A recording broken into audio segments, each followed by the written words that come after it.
Bonjour à vous les amis et bienvenue dans cette vidéo. Voici dans cette vidéo la partie qu'on va essayer de réaliser est la partie compétences. Voici ce que c'est que la partie compétences. On a déjà réalisé cette partie formation dans la vidéo précédente et expérience aussi dans la vidéo précédente. Maintenant on va se concentrer sur la partie compétences. Donc soyez très attentifs parce que cette partie aussi est importante comme les deux dernières parties qu'on vient de réaliser. Donc, prenez vos chaises et écoutez attentivement ce qu'on va faire ici. Donc, je retourne donc dans mon Visual Studio Code et je vous montre d'abord. Et voici mon projet qu'on est en train de travailler dessus. Voilà, parce qu'on a mis cette police dancing là pour avoir les polices comme ça à ce niveau. Donc, voici le projet et on veut insérer la partie compétences entre formation et expérience ici, c'est-à-dire au milieu ici. Donc, c'est ce qu'on va essayer de faire. Donc, de retour dans mon Visual Studio Code, je vais aller dans la page HTML. Je vois qu'au niveau de, je cherche la partie compétences. Voici la partie compétences. Je vois qu'il n'y a rien à l'intérieur pour le moment. Donc, je vais aller dans le projet fini. Voici mon projet fini que j'ai ouvert avec bloc-notes ici. Je vais copier tout simplement la partie compétences. La partie compétences est venue coller le côté HTML. Donc, je copie comme ça le côté HTML tout simplement et je viens coller là. Ok, ça c'est le côté HTML.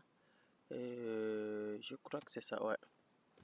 Je copie jusque là et je viens dans mon projet, je colle tout simplement comme ça. Je crois que c'est bon. Je crois que je n'ai pas des erreurs. Ok, j'enregistre. Je reviens dans mon projet ici. Je réactualise. Je vois bien que compétences c'est affiché avec tout ça. Pourquoi compétences est affiché avec le titre qui est déjà mis en forme avec le soulignement? Parce qu'on a déjà designé ces deux classes. Ces classes et on n'a pas changé de classe au niveau de compétences. La classe divider a déjà été designée. La classe titre a bien été designée avant. Titre H2 a bien été designé avec les autres parties qu'on a fait. Donc, en mettant tout simplement cela, ça design tout simplement, en mettant ces classes ici, ça design automatiquement les, au niveau des compétences tout simplement. Donc, on n'a pas besoin de designer ces parties encore. La partie qu'on va essayer de se concentrer dessus, c'est la partie des listes. Puisque vous voyez ici un UL imbriqué, puisque un UL comme ça, et voici son LI. Et à l'intérieur de son LI, on a un paragraphe et un autre UL encore. Donc, qui continue jusqu'à se termine ici. Donc, les UL ici sont vides et les UL ici, on les a donné les classes background et à blanc. Donc, je vais vous expliquer ça par la suite. Ok, donc c'est bon. Venons maintenant dans notre CSS pour essayer de faire notre partie de compétences. Donc, ici, je vais mettre slash comme ça et je vais tracer. Et là, je mets compétences tout simplement comme ça. Et je vais tout simplement fermer avec les slash comme ça. Et je ferme. Ok, donc je suis déjà bien. Donc on va designer tout simplement compétent. On va récupérer l'ID compétence. Donc je viens, je vous montre. On va aller pas à pas pour que vous puissiez très bien comprendre cette partie. Donc voici ma section compétences comme d'habitude. Donc c'est ça, on va se concentrer pour designer d'abord. Donc compétences regroupe en fait tout ce qui est à l'intérieur. En même temps c'est la section. Donc ça regroupe tout ce qui est à l'intérieur. Donc on va tout simplement lui donner un padding comme d'habitude. Padding top de 0 tout simplement.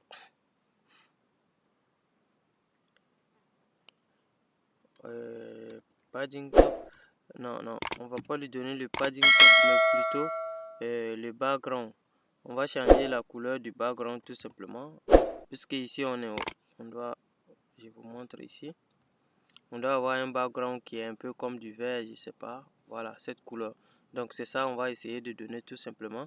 Donc background color qu'on va essayer de donner à comme ça. C'est DE F9, les codes couleurs. Vous n'avez vous n'êtes pas obligé de retenir ça bien sûr. Il faut savoir quel code vous voulez. Vous pouvez aller tester et récupérer le code couleur de n'importe quelle couleur que vous voulez. Ok. Après, on va récupérer les styles, la première liste. Donc ici, on aura à récupérer compétences. Compétences comme ça. Ensuite, on a container qui est à l'intérieur de compétences et container qui est à l'intérieur de compétences et à l'intérieur de container on a point scale. Je vais vous montrer ça. J'ai fini d'écrire. Je vous montre point scale. Donc c'est ça, on va récupérer pour designer. Je vous montre ça en HTML. Vous voyez compétences. À l'intérieur de compétences, on a le div class container et à l'intérieur du div class container, on a titre et au même niveau que titre, on a sky.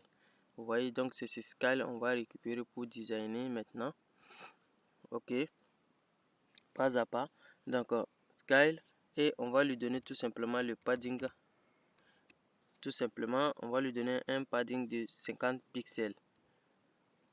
Oh, j'ai sauté quelque chose, puisqu'on doit designer d'abord le container. Donc, mais c'est pas grave. Ok, je commence par le container d'abord. Ok, donc le container, on va lui donner un padding de 50 pixels tout simplement, de 50 pixels. Ok, toutes ces classes vous les connaissez, donc c'est pas un problème. Padding, c'est la marge intérieure, j'ai pas besoin d'expliquer ça je ne sais combien de fois.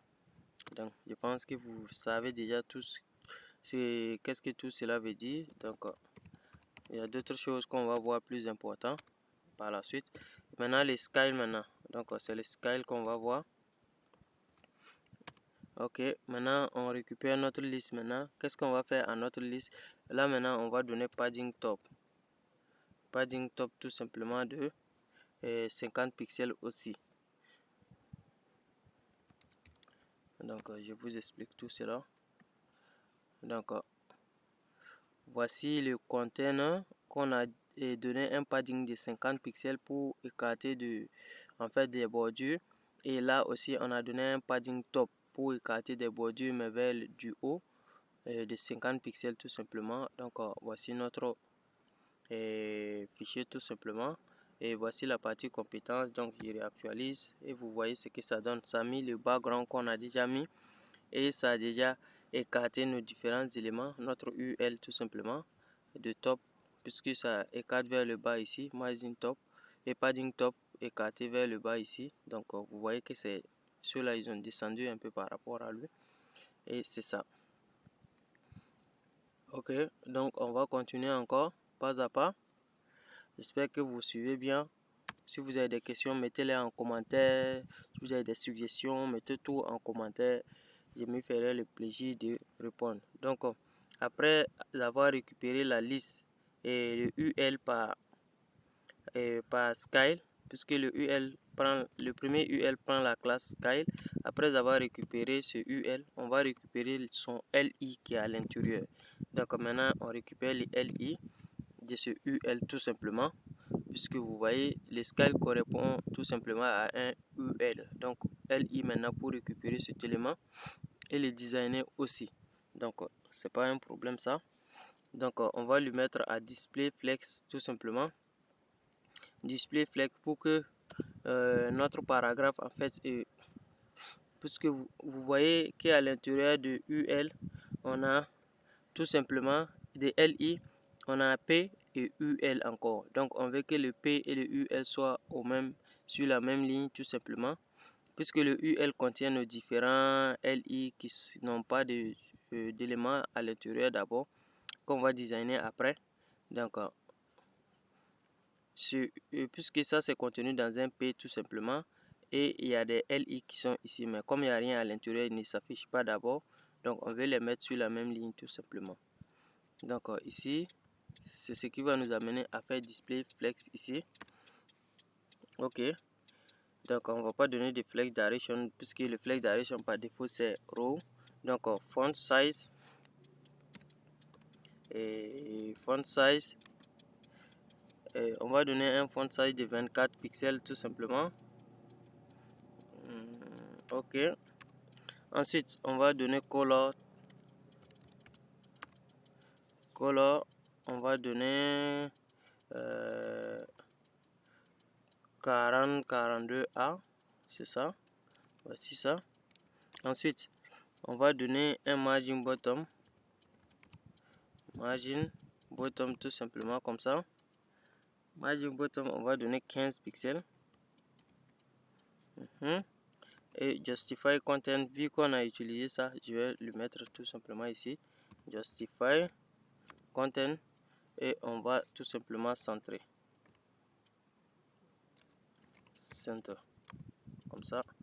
Donc, le justify content va centrer. Ensuite, le font size va augmenter les caractères.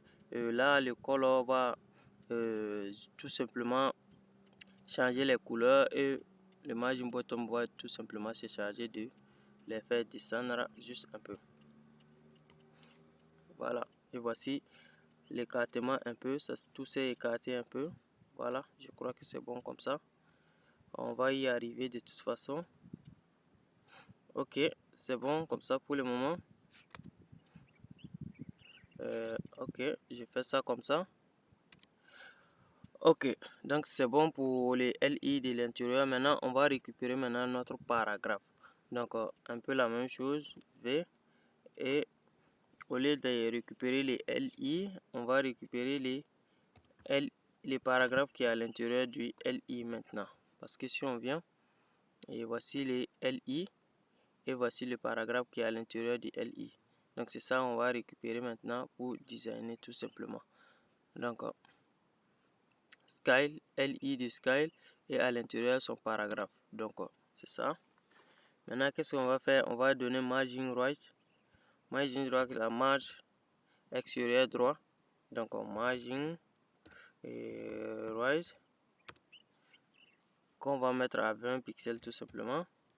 Ensuite, on va donner un min width. Min width, largeur minimum qu'on va mettre à combien? Min width qu'on va tout simplement mettre à 200 pixels. Ok, j'enregistre. Ok, c'est là. Ok, vous voyez que ça a recentré parce que en donnant le width, ça veut dire les éléments maintenant vont commencer par la base. Donc ça fait que ici on a comme un alinéa ici. Donc et c'est bon comme ça. Et min width, ça veut dire le min width de 200 pixels par exemple. Si les 200 pixels finit ici, c'est à partir de là que autre élément va pouvoir se coller. Sinon aucun élément ne pourra se coller après ça. Donc vous allez voir quand on va essayer de designer tout simplement nos ronds qu'on va ajouter, nos LI vides qu'on va transformer en rond vide ou en rond rempli. Ok, donc c'est bon pour lui. Maintenant on va tout simplement récupérer nos UL à l'intérieur de nos UL filles. Comment je vais appeler ça, je sais pas. Donc j'ai dit ça UL filles, je crois que c'est ça. Ok, average. Donc je viens encore dans le HTML vous montrer de quoi il s'agit. Ok, compétences, après compétence on a container, après container on a style et après style on a un UL qui est là, un LI d'abord et après ce LI on a un UL average. Ce UL qu'on a nommé average, c'est ça on a récupéré ici tout simplement. Donc container, compétence, container, style, LI et average tout simplement. Donc c'est ça on va essayer de designer maintenant. Et maintenant qu'est-ce qu'on va faire tout simplement? On va mettre à display flex pour que les éléments aussi se mettent de côté et à l'horizontale display flex pour que nos différents LI à l'intérieur de average se mettent à l'horizontale, parce que dans average on a plusieurs LI comme ça. On veut qu'ils se mettent à l'horizontale à côté comme ça, chacun à côté de l'autre, comme dans le projet fini. Vous pouvez le voir, voici c'est ça mes LI. On va les designer après pour donner cette forme, mais pour le moment on veut qu'ils se mettent juste à l'horizontale comme ça, sinon par défaut les LI seront verticalement alignés. Donc ils vont se mettre tout simplement à l'horizontale. C'est pas visible dans notre projet d'abord parce que on les a pas designés. Donc ils n'ont pas ni de bordure, ni de background, ni d'écriture à l'intérieur. Donc ils sont pas encore visibles. Donc ok. Donc je vais les donner tout simplement du display flex justify content. Justify content center tout simplement. Ouais, content center. Ok. Comme ils sont pas visibles d'abord, c'est pas la peine de venir voir, donc parce qu'on ne va rien voir du tout.